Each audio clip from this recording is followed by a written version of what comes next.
Oke, assalamualaikum warahmatullahi wabarakatuh. Waalaikumsalam. Selamat malam, Mas Bimo dan Mas Danu. Tolong sebut saja nama saya AM. Saya mau ceritain salah satu kisah horor saya di perusahaan atau PT dan juga di rumah. Langsung aja, kejadian ini terjadi sekitar tahun 2017. Pas saya lagi kerja di salah satu PT di kawasan Jababeka, Cikarang. Saya kerja di salah satu PT rubber industry, di mana saya ada di bagian produksi. Tepatnya bagian operator injection molding. Jadi lain tempat kerja saya ini ada dua barisan mesin yang saling berhadapan.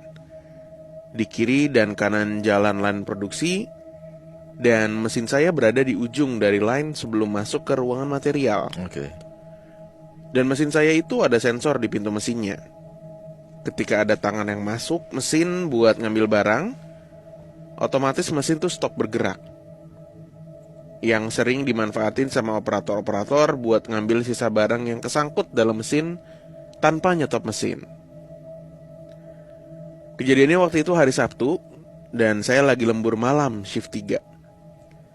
Jadi yang produksi cuma ada 2 operator dan 4 mesin aja.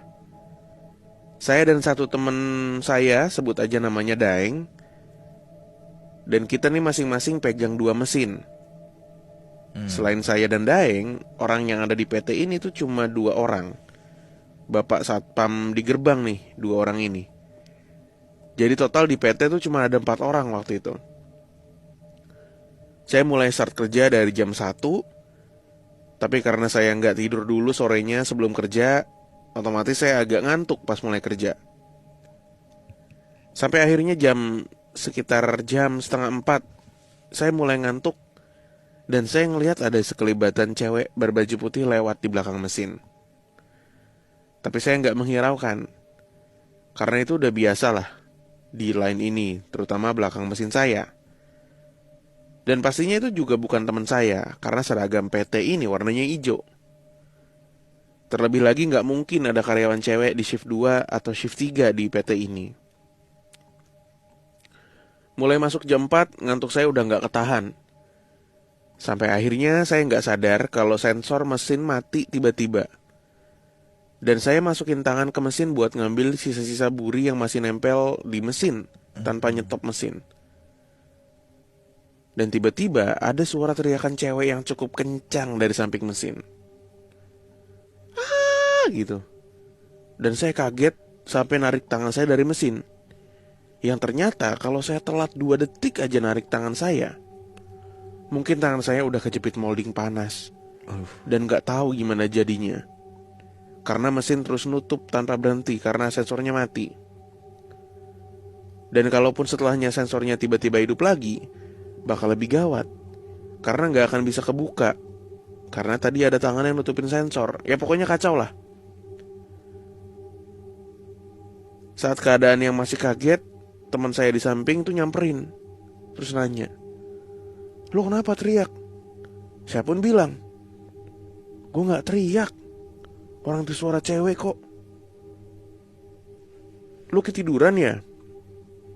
Dan dia senyum-senyum karena ternyata dari tadi dia udah ketiduran tuh depan mesin, sambil duduk di atas box tempat hasil produksi. Saya gak sadar saat itu karena udah sama-sama ngantuk lah, dan gak fokus ke dia lagi. Nah, di sela-sela obrolan kami, kedengeran suara sekikikan Mbak Kunti yang lumayan kencang dari belakang mesin. Suara itu lumayan lama, sampai akhirnya suaranya makin lama makin pelan, dan akhirnya hilang. Di situ saya dan teman saya ini diem dan saling ngeliatin, karena emang kami tahu kalau di belakang mesin saya itu ada penunggunya. Dan bukan cuma kali ini kita pernah diganggu atau dikasih lihat. Bahkan pernah ada karyawan dari line berbeda yang iseng mau nakutin dari belakang mesin, tapi malah ditakutin balik sama Mbak Kunti yang ada di belakang mesin. Sampai dia ketakutan dan akhirnya kepalanya benjol ke pentok besi. Setelah itu kita mutusin buat bikin kopi hitam saset untuk ngilangin ngantuk. Tapi apesnya ketika kopi udah jadi, saya taruh di samping mesin. Karena kalau ditaruh di meja takut tumpah dan ngotorin barang produksi. Sekitar setengah jam Setelahnya dan saya mau minum kopinya, ternyata rasanya jadi hambar. Bahkan setelah saya aduk lagi, takutnya lupa diaduk, itu rasanya tetap hambar, kayak minum air biasa. Tapi bedanya ini ada ampas-ampas kopinya. Dan akhirnya saya nggak jadi minum, terus lanjut kerja. Kejadian kopi hambar ini sama kayak waktu saya baru pindah kontrakan sama keluarga sekitar 6 bulan sebelumnya. Waktu itu saya pindah ke rumah kontrakan yang bentuknya satu rumah 3 kamar tapi dengan harga yang murah banget. Bentuknya simple, ada satu kamar di depan lalu ruang tamu, dan 2 kamar saling bersebelahan setelahnya. Tapi setelah pindah dan selang 2 hari, kita baru tahu nih dari tetangga. Ada yang bilang kok kita berani banget nempatin rumah itu. Dia bilang kalau yang punya rumah ini itu perempuan yang baru aja meninggal sekitar 4 hari lalu karena angin duduk katanya. Ayahnya juga meninggal sekitar 1 bulan sebelumnya.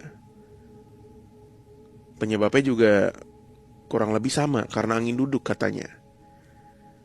Ya tapi keluarga saya tetap memutuskan untuk ngelanjutin kontrak di rumah ini.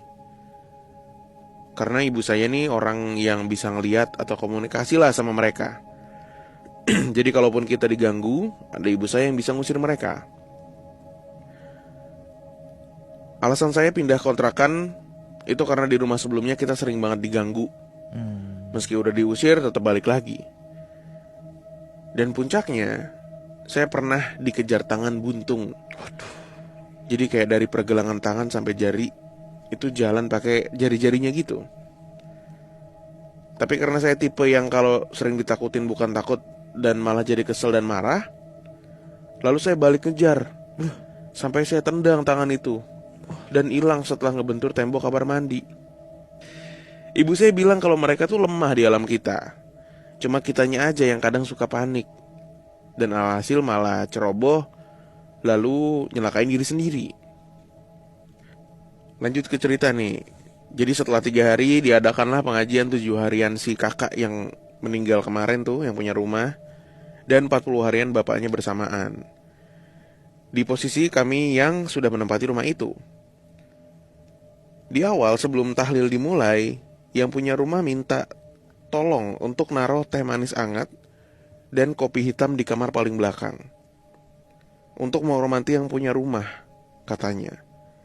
Kami pun mengiyakan permintaan beliau. Sampai akhirnya acara selesai dan sampai jam 12:20 tiba, saya sama ayah yang kurang suka sama persembahan kayak gini tuh mutusin buat minum kopi sama tehnya. Setelah minum, kami kaget karena rasanya hambar, baik kopi ataupun tehnya. Padahal kami lihat jelas, pas bikinnya tuh teh ini udah ditambahin gula. Dan kopi ini adalah kopi saset yang udah ada gulanya. Akhirnya kami buang tuh kopi sama tehnya. Dan ibuku pun cuma senyum-senyum sambil jalan ke kamar depan. Setelah ngebuang kopi dan teh, saya dan ayah itu ngelihat sesosok hitam seperti bayangan wanita sedang duduk di ujung kamar. Kami cuek aja karena hal ini ya kayak udah biasa lah. Dan kami pun bersiap untuk tidur. Oke, sekian cerita dari saya. Maaf kalau ceritanya acak-acakan ya, karena baru pertama kali nulis cerita. Semoga ada pelajaran yang bisa diambil dan bisa menghibur kawan-kawan PMK yang lain.